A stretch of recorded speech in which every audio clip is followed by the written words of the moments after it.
Hi friends, என் பேர் யுவராணி. இன்றைக்கி பொட்டேட்டோவில் new recipe பார்க்க போகிறோம். ஃப்ரெஞ்ச் ஃப்ரைஸ் செய்வது எப்படின்னு. இதை வேக வச்சு எடுத்துட்டு தோலோடு வேக வச்சேன். தோலை எடுத்துட்டு நல்லா மசிச்சுக்கிட்டேன். இதை பாருங்கள், நல்லா மசிச்சுக்கணும். நல்லா இதில் கார்ன்ஃப்ளவர் போட்டுட்டு காட்டுறேன்.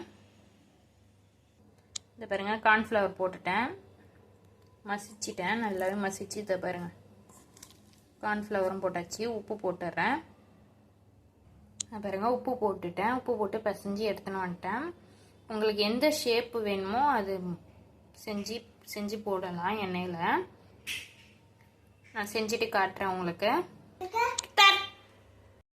இதை பாருங்கள், சப்பாத்தி கட்டுறதுல ஒரு ரவுண்டு உருண்டை எடுத்து வச்சுருக்கேன். மைதா மாவு போட்டிருக்கேன். திரட்டிட்டு காட்டுறேன் உங்களுக்கு. இதுமாரி மூடியை வச்சு உங்களுக்கு எந்த ஷேப்பு வேணுமோ செஞ்சுக்கலாம். நான் ரவுண்டு ஷேப்பில் செய்கிறேன்.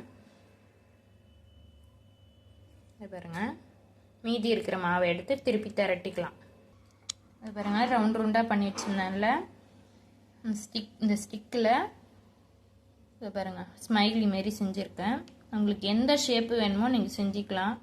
செஞ்சு பசங்களுக்கு கொடுக்கலாம். இதை பொரிச்சிட்டு காட்டுறேன். இது பாருங்க, எண்ணெய் சூடாகுது. சூடானோடனே இதை செஞ்சு வச்சுருக்கோம்ல ஸ்மைலி, இதை காட்டுறேன். இதை பாருங்க, சூடானோடனே ஒன்று ஒன்றா போட்டு பொரிக்க வேண்டியதான்.